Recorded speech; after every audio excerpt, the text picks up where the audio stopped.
North Korea pitches a fit as sanctions start to take their toll. North Korea appears to be panicking as the international community tightens the noose with tough, crippling sanctions. The U.S.-led racket of brutal sanctions and pressure against the DPRK constitutes contemporary human rights violation and genocide, the North Korean mission to the United Nations in Geneva said in a statement, according to Reuters. Sanctions threaten and impede the enjoyment by the people of the DPRK of their human rights in all sectors, the North Korean mission argued. All types of anti-human rights and inhumane sanctions against the DPRK should be terminated immediately and thoroughly. In response to North Korea's tests of an intercontinental ballistic missile, the firing of missiles over Japan into the Pacific, and a test of a suspected staged thermonuclear device, the United Nations has imposed the toughest sanctions ever on the North, crippling both exports and imports. The U.S. has also imposed unilateral sanctions on the regime, increasing the pressure.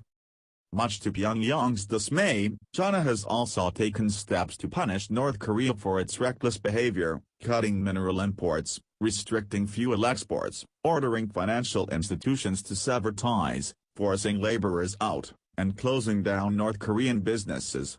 There is still more that China can do to exert pressure on the regime, but the steps that have been taken thus far are definitely steps in the right direction.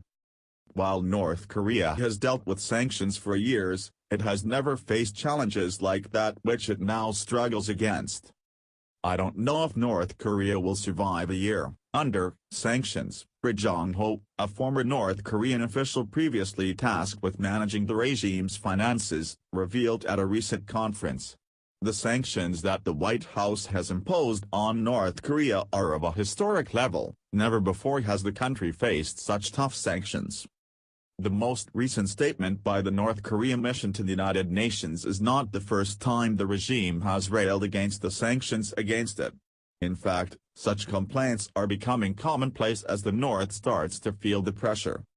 The sanctions are a brutal criminal act that indiscriminately infringes upon the right to existence of the peaceful civilians, a spokesman of the new Sanctions Damage Investigation Committee said in a statement in late September.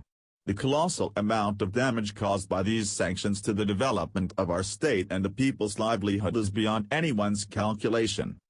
The North, however, refuses to abandon its ballistic missile and nuclear weapons development programs.